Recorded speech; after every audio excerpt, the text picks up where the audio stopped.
Bhagavad Gita as it is, Chapter 1. Observing the armies on the battlefield of Kurukshetra, Dhritarashtra said, O Sanjaya, after my sons and the sons of Pandu assembled in a place of pilgrimage at Kurukshetra, desiring to fight, what did they do? Sanjaya said, O king, after looking over the army arranged in a military formation by the son of Pandu, King Duryodhana went to his teacher and spoke the following words. O my teacher, behold the great arm of the sons of Pandu, so expertly arranged by your intelligent disciple, the son of Drupada.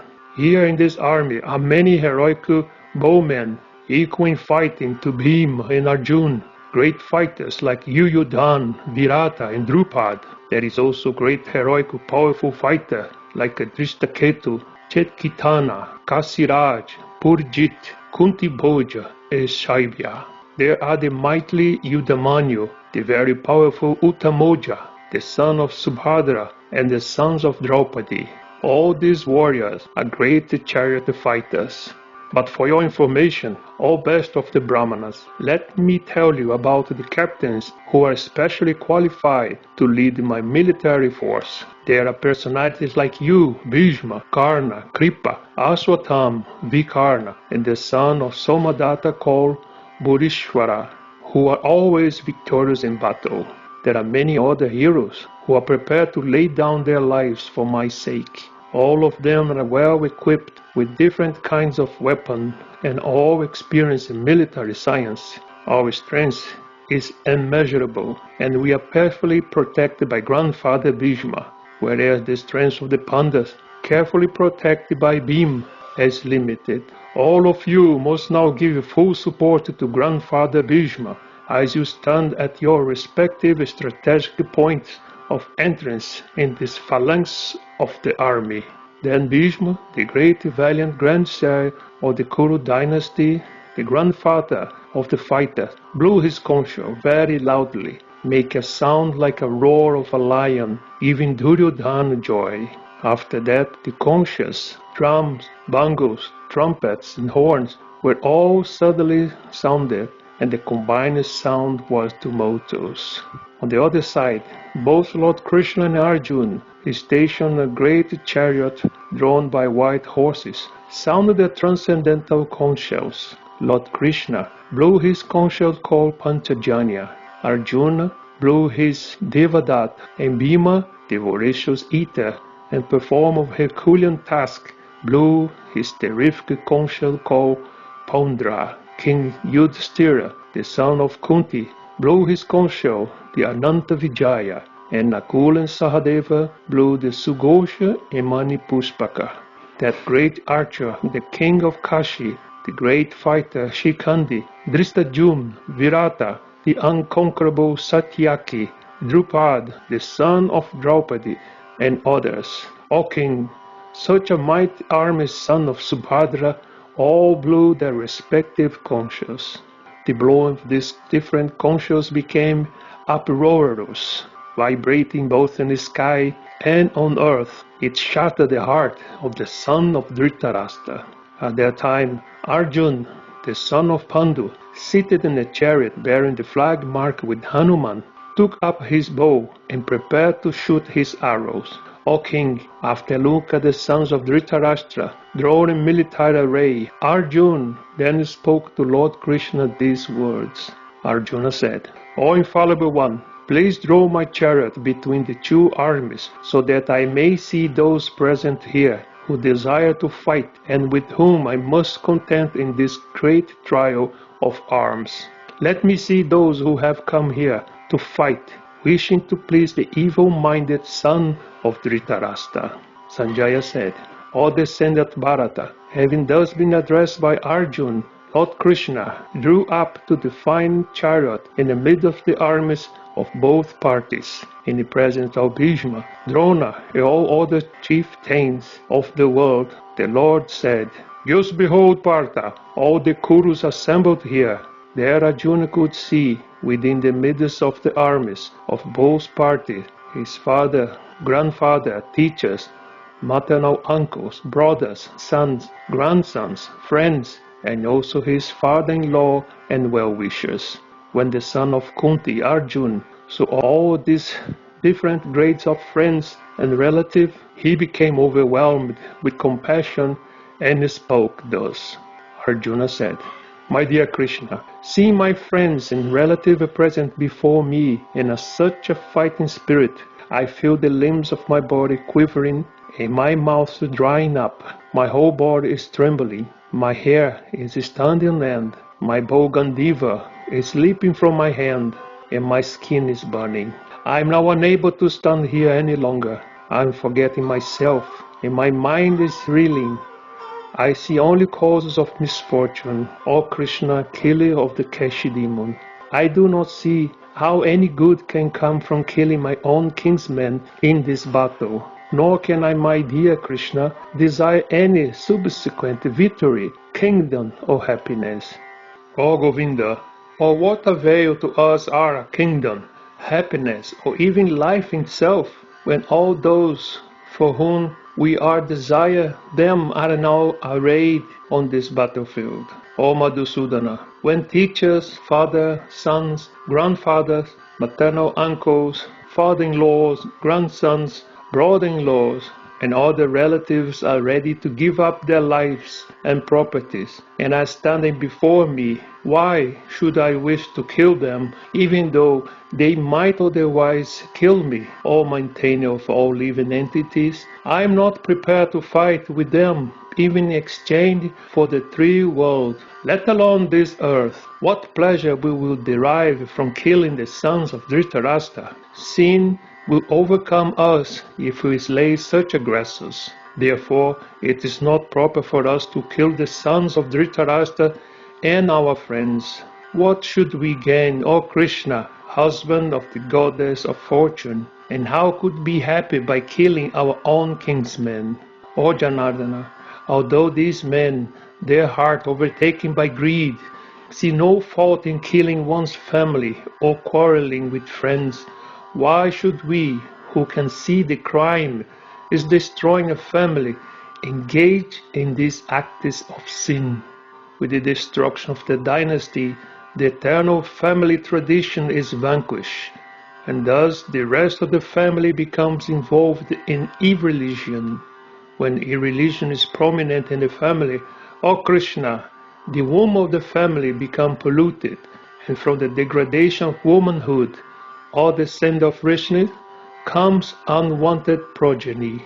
An increase of unwanted population certainly causes hellish life, both for the family and for those who destroy the family tradition. The ancestors of such corrupt family fall down because the performances for offering them food and water are entirely stopped by the evil deeds of those who destroy the family tradition and thus give rise to unwanted children. All kinds of community projects and family welfare activities are devastated. O Krishna, maintainer of the people, I have heard by disciplic succession that those whose family traditions are destroyed dwell always in hell. Alas, how strange it is that we are preparing to commit greatly sinful acts, driven by the desire to enjoy royal happiness. We are intent on killing our own kinsmen. Better for me if the sons of Dhritarashtra, weapons in hand, were to kill me, unarmed, unresisting, on the battlefield. Sanjaya said. Arjuna, having thus spoken on the battlefield, cast aside his bow and arrows and sat down on the chariot, his mind overwhelmed with grief.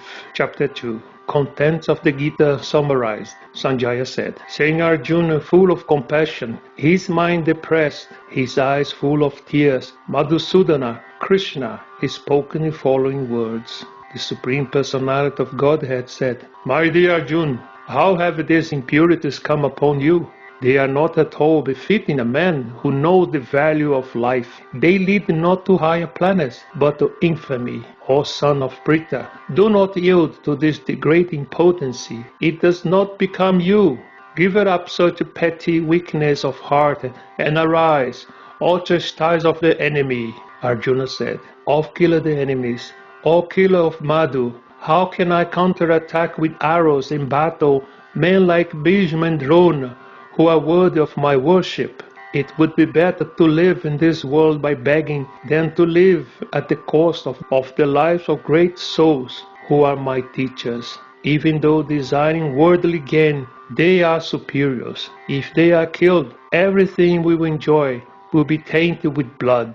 Nor do we know which is better, conquering them or being conquered by them. If we kill the sons of Dhritarashtra, we should not care to live. Yet they are now standing before us on the battlefield.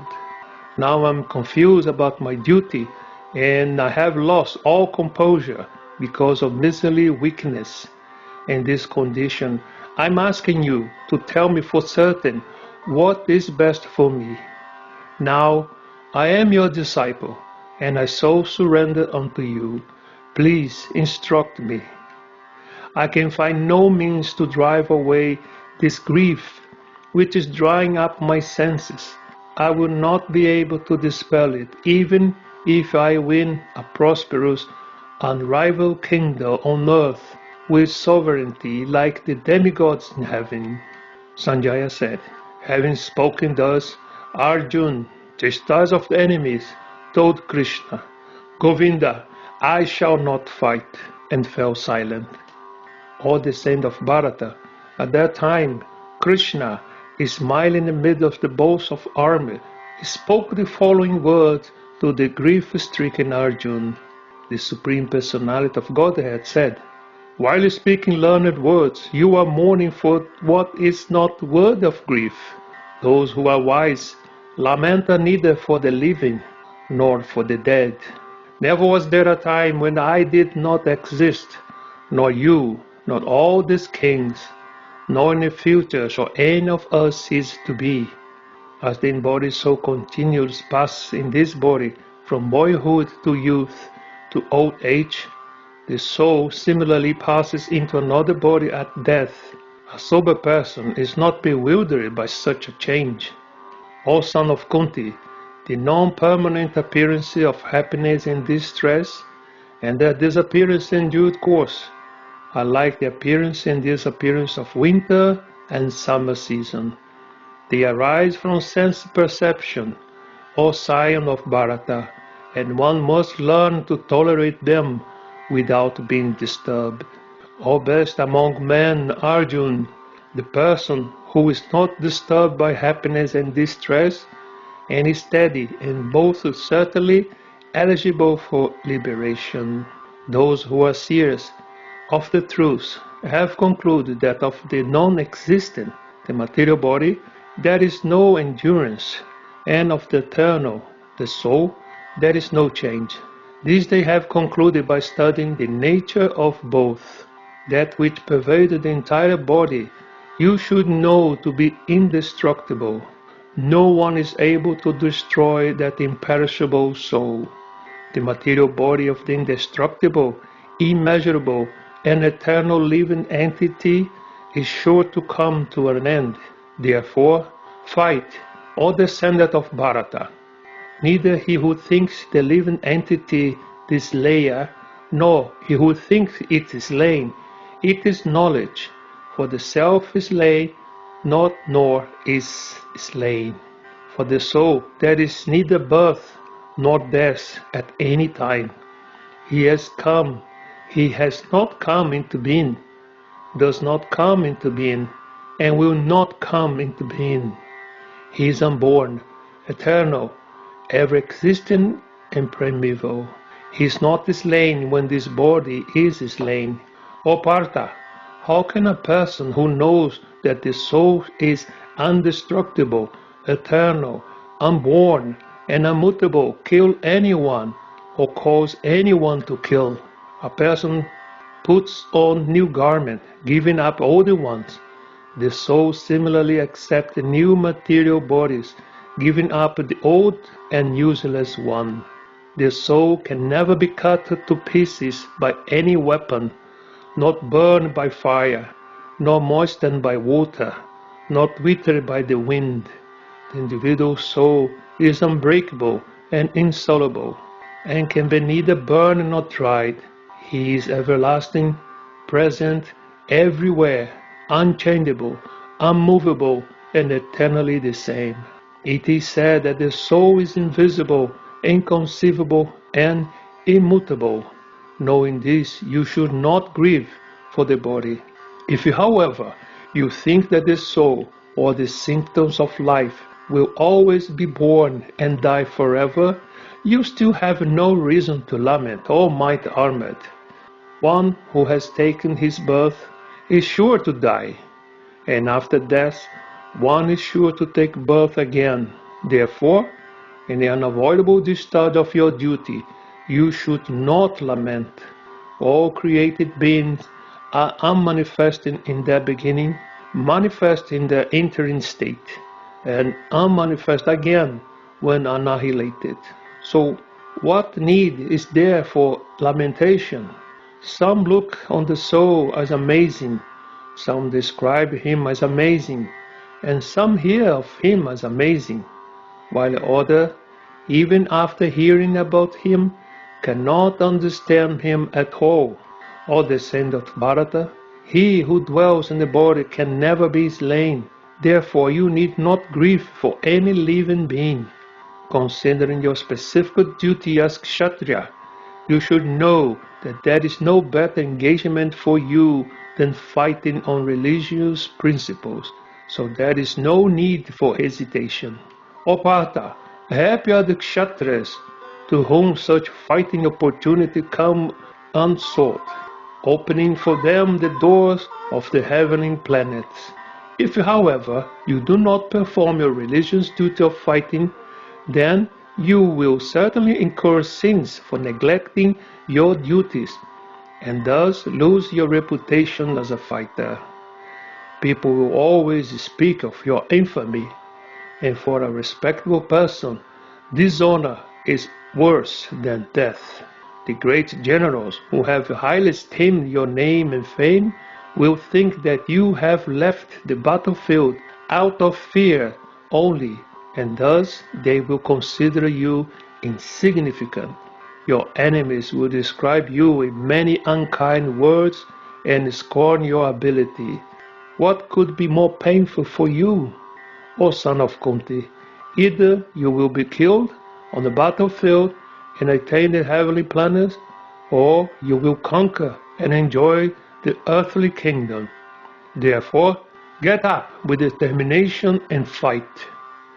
Do thou fight for the sake of fighting, without considering happiness or distress, loss or gain, victory or defeat, and by so doing you shall never incur sin. Thus far I have described this knowledge to you through analytical study. Now listen, I explain it in terms of working without fruitive results. O son of Pritha, when you act in such knowledge, you can free yourself from the bondage of works.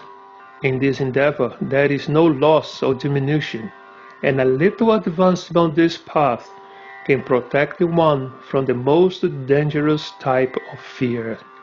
Those who are on this path are resolute in purpose, and their aim is one. O beloved child of the Kurus, the intelligence of those who are irresolute is many-branched. Men of small knowledge are very much attached to the flowery words of the Vedas, which recommend various fruitive activities for elevation to the heavenly planets, resulting in good birth, power, and so forth. Being desire of sense gratification and opulent life, they say that there is nothing more than this. In the mind of those who are too attached to sense enjoyment and material opulence, and who are bewildered by such things, the resolute determination for devotional service to the Supreme Lord does not take place. The Vedas deal mainly with the subject of the three modes of material nature. O Arjuna, become transcendental to these three modes. Be free from all duality and from all anxiety for gain and safety, and be established in the self. all purpose served by all small well can at once be served by a great reservoir of water. Similarly, all the purpose of the Vedas can be served to one who knows the purpose behind them. You have a right to perform your prescribed duty, but you are not entitled to the fruits of action. Never consider yourself the cause of the results of your activities, and never be attached, not doing your duty. Perform your duty equipoise, O Arjuna, abandoning all attachment to success or failure. Such equanimity is called yoga.